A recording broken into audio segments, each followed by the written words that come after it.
And Miss World 2000 is Miss India. Priyanka Chopra's entry into the movies was via the beauty pageant route. The former Miss World is one of Hindi cinema's top stars today. Last year, between Dostana and Fashion, Priyanka saw equal amounts of box office success and critical acclaim. While her other films Drona and Love Story 2050 bombed, they haven't affected her prospects. She's ambitious and she's working with the best directors and studios in the country. Later this year, we will see her in Vishal Bharadwaj's Kamine and Ashutosh Gowarikkar's What's Your Rashi. Priyanka is ambitious, smart and confident, traits that some of the biggest brands in the country have plugged into. She's our guest today on Beautiful People. It's not just a front, it's who we are. Priyanka Chopra, it's great to have you on Beautiful People. Now, lots of questions to ask you, but there's one that I've been wanting to ask you for a really long time. Why is one of India's most successful actors, independent, glamorous, sophisticated women in her mid to late 20s, stuck with the pet name Piggy Chops? I mean, even I've started referring to you as Piggy Chops. I'm eating Piggy Chops today. First of all, it's mid-20s, not late yet. Please, you being a woman would know how it feels. Yes, I do, Priyanka. And mid-20s is fantastic. I'd like to hold on to that thought for as long as I can. And second of all, Piggy Chops was a name given to me by Abhishek Bachchan during a film we did together which was called Bluff Master. I don't know why. Maybe because I ate the pigs and Chops because short form of Chopra, but it was cute and it's just stuck with me now. It is cute and it has stuck with you and you Completely. don't mind it, I'm guessing. No, it's okay. But now I'd like a change, maybe. Okay, Priyanka. Bluff Master was sort of midway between 2003 and 2009. Would I be right in saying that Bluff Master sort of gave you the look? You know, you look great, but you keep doing things till you figure out what works for you. I still haven't had that yet. I mean, I'm still working on. It's very important for me to somewhere be different in each film, and I learned how to do that myself. I didn't really have anybody teaching me how to do it. I didn't know a look was very important till about Dawn, Bluff Master, that phase. Yeah. I'm just a fantastic accident. It just always falls into place with me, of being right time, right place, right moment. And I think it's around last year is when I understood that a character can be different in terms of mannerisms as well.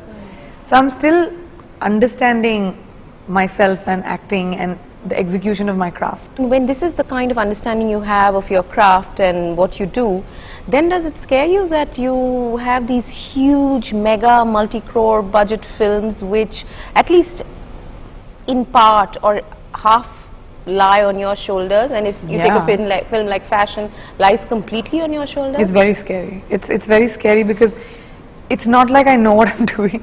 It's not like, I mean, I'm not trained as an actor, but yet I've had the good fortune of working with the most talented directors in films, the biggest filmmakers in cinema, and I'm very fortunate that they've shown that kind of you know, belief in me. And the good thing about it is that I'm willing to learn. Every day I go on set not saying I'm Priyanka Chopra and I know. I don't know yet. I'm still finding my ground. I'm still searching. I'm thrashing around a little bit. And I'm grateful because I like to imbibe from everybody I meet. I meet my directors. I listen to them even when they're talking to other people or directing other actors. I like sitting on set. I adore what I do with a passion I've never felt for anything else in my life. When you said that you're figuring it out and it scares you sometimes that there's so much of commercial you know, success or failure or whatever riding on your shoulders, how do you come to terms with that? You don't. You just pray really hard that on Friday people like your film. See, I've always said an actor is a very small part of a film. Eventually, it's a director's baby. And they're the only people who see the film in the whole picture. An actor still sees their own journey. They'll still, in a painting, they'll only see the blue. It's the director who sees the entire thing. And if you execute your main integral part to the best of your capabilities, beyond that there's nothing else you can do, except for the fact that you pick the right film for you, you give your 130% to the character that you're playing, that when you watch the film you say that, okay, I could not have been better than this.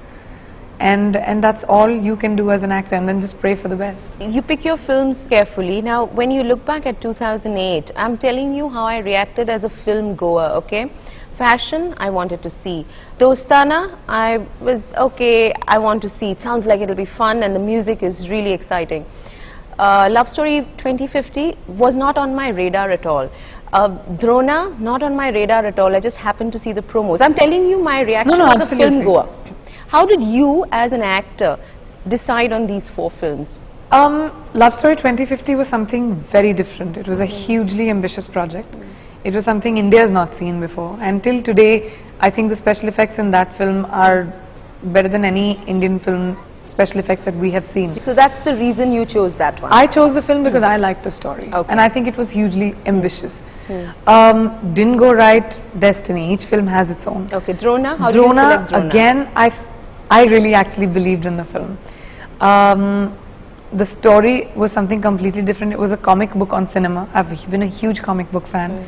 My character really excited me. It was the first time, you know, I was doing the kind of action I was doing, and, you know, playing this hard, you know, action going chick, and